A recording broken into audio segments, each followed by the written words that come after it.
In this video, I'm going to summarize the quest lore for the Dwarf starting zone. And yes, the Dwarves did go on lockdown, and this will explain why. So if you skipped reading the text while leveling, then sit back and relax and find out what you missed in World of Warcraft.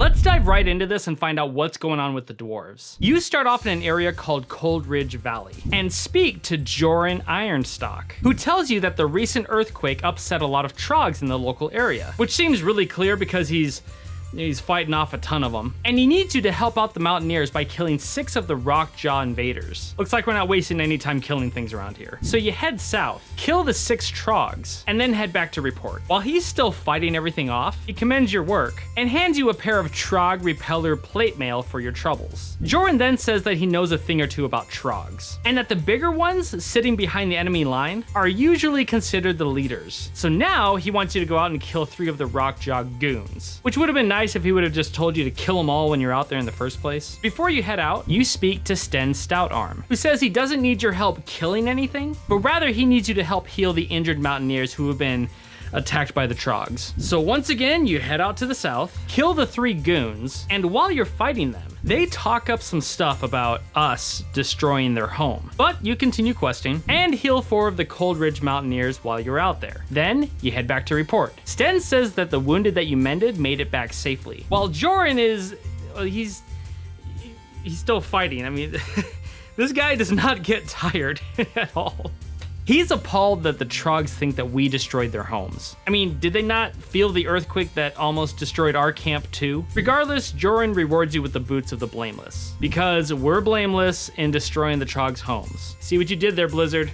Nice. Now Joran mentions that due to the Trog attacks, not to mention the massive earthquake we just had, the Dwarves are putting the civilians on lockdown in Anvilmar up the hill to the northwest of here. And he wants you to talk to his wife Jonah to see what you can do to help out. So you head out to Anvilmar, and once you arrive, you speak to Jonah Ironstock, who says that we're dangerously low on ale. And how does anyone here expect to get any work done without beer? But luckily they've stowed some backup kegs west of Anvilmar along the northern border. There you'll find kegs of Stormhammer Stout and Theramore Pale Ale. And in the east you'll find a stash of Nomenbrow, which is her favorite, so don't forget to get that one. Before you head out for a beer run, you speak to Grundle Harkin, who asks if you're big into archaeology, because that earthquake shook up a lot of treasure in the local area. And if you didn't know, dwarves are huge into Titan artifacts and whatnot. So Grundle wants you to go out and pick up 5 forgotten artifacts and bring them back to him. So now you head out of Anvilmar, pick up the 5 forgotten artifacts, then you come across the keg of Stormhammer Stout, and wow, that's a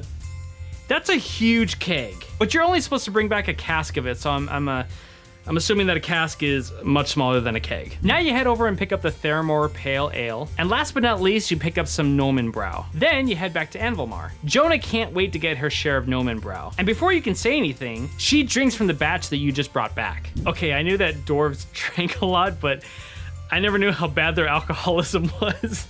After Jonah finishes her drink, she says that if we're gonna be on lockdown for a while, then we're gonna need some supplies. Mainly food and blankets. But you gotta remember that that beer was more important than food and blankets, so I don't get it. So she wants you to go out and kill 3 boars for their meat, and 4 wolves for their hides. When returning the artifacts to Grundle, he says that some of them were at least 200 years old. But now he wants you to go a bit deeper. He says that the Trogs village to the southwest suffered similar damage to ours, and it's logical to think that the Trogs artifacts surfaced to the top as well. So he wants you to gather 5 priceless Rockjaw artifacts from the scavengers that took them when they first showed up, because according to him, knowledge about Trogs may lead to further knowledge about dwarves. So you head out, kill the Trogs for their artifacts, then you make your way over to kill the boars for their meat, as well as the wolves for their fur. Once all of that is done, you return to Anvilmar. Jonah says that this will do for now and hopes that King Bronzebeard will send some supplies later on, while Grundle takes a look at the artifacts that you just brought back and says that you've recovered an axe blade, a couple of arrowheads, and some sort of rudimentary spoon. Looks like he'll have something to study while on lockdown. He then rewards you with the Rockjaw breastplate for having recovered the artifacts. Jonah then comes over to talk to you. She's actually just in this constant walking loop, so I just happen to be in the right spot. She says that you've done the people here a great service, but it's time that you head out again. Jonah's friend Grelin Whitebeard has delivered word that he may need reinforcements near the troll camps to the southwest of here. Because trogs are one thing, but trolls are a completely different type of trouble. So now you leave Anvilmar and travel southwest to Whitebeard's encampment. Grelin says that the trolls are acting up. Now they've seen them put together war parties before, but this time it's different. Grelin doesn't want to see the trolls flank Anvilmar while we're dealing with the whole Trog situation. So he wants you to thin the trolls' ranks a little bit by killing 10 Frostmane troll whelps. But before heading out, you speak to Felix Windlebolt. Now he was leaving Anvilmar and returning to Nomergon when the whole earthquake thing happened. And because of that, he got turned around and ended up here. Problem is, the trolls stole all of his stuff. He's got nothing.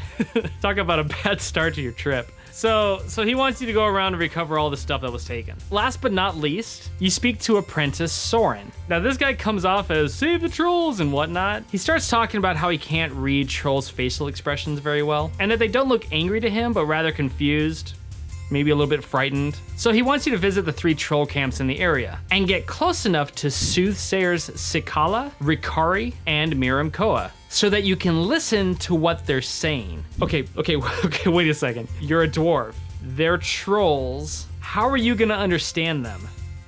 I guess we understand the language now?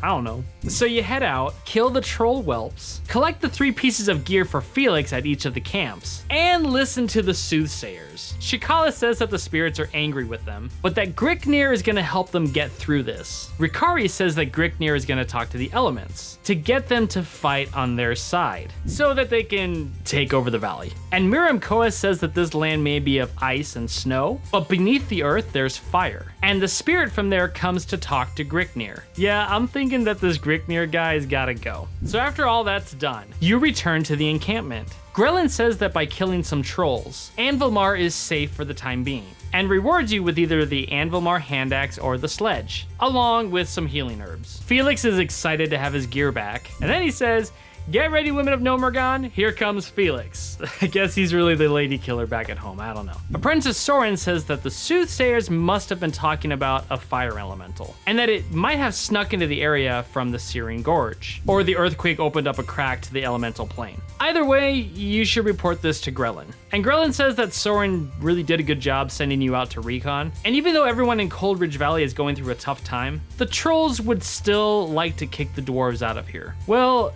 we can't let that happen. So he wants you to go into the cave to the southeast and take out 6 Frostmane blades, 3 Frostmane novices, the wayward fire elemental, and last but not least, the troll leader Griknir the Cold. So now you head out, enter the Frostmane hovel, kill the 6 Frostmane blades, and the 3 Frostmane novices, then you confront the wayward fire elemental, along with Griknir the Cold. Once you're done basically murdering everybody, you head back to Whitebeard's encampment. Grelin says that you've proven to be a tremendous asset in the protection of Anvilmar, and rewards you with the legs of the wayward elemental. He then goes on to tell you that the fire elemental here in Coldridge is kind of a big deal, and that we should submit a report to Ironforge. He wants you to talk to Hans Springsprocket by the tunnel on the eastern edge of the valley, and he'll guide you in the right direction. So you head out to the tunnel entrance and speak to Hans Springsprocket, who says that you can get to Ironforge going through this tunnel here. And I know what a lot of you old-time WoW players are thinking. That tunnel sucks. Yeah, bad memories. But here's the thing, the moment he mentions the tunnel, another earthquake comes around and caves in that old famous tunnel. Looks like we'll be finding another way to get to Ironforge. And thank goodness, because I hate that tunnel. I hate that tunnel. So Hans is in touch with the Nomergon airmen, and he sends a flare up in the air as a signal to pick you up near Anvilmar, and says to look for someone named Milo Geartwing. These gnome names, man, I tell you, they're rough. Not as bad as the Night Elves, no. Now you head down the hill and speak to Milo. He says that his gyro only has enough room for 1 dwarf, and that's gonna be you. And mentions that Jonah told him that your personal belongings have been moved inside of Anvilmar. So you really should go back and get what you need and then report to Milo when you're ready to take off. And let me just mention this, okay?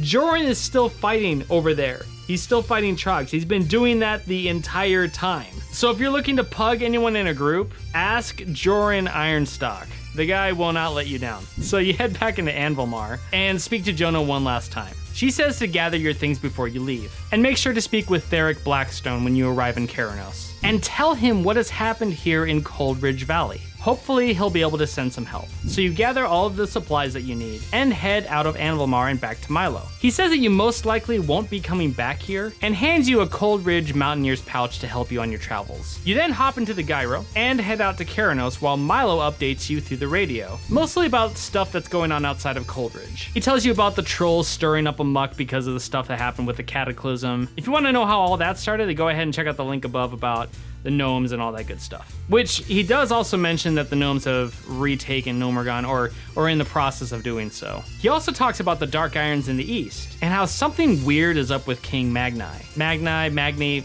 however you pronounce it. And maybe you should check that out. So now you land in Keranos and make your way up to Theric Blackstone to tell him about the lockdown in Coldridge Valley and how much help they really need.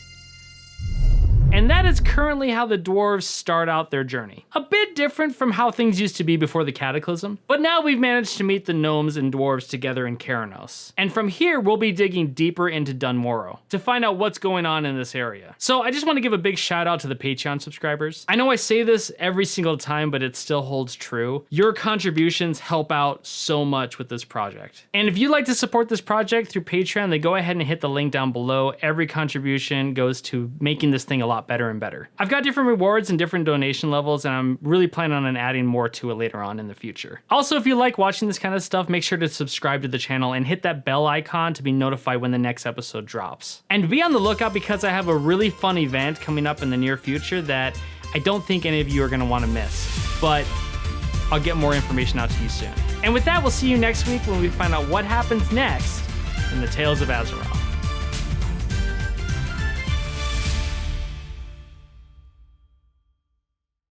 So he wants you to gather 5 priceless Rockjaw artifacts. Man, that's a tongue twister. 5 priceless Rockjaw artifacts. 5 priceless Rockjaw artifacts.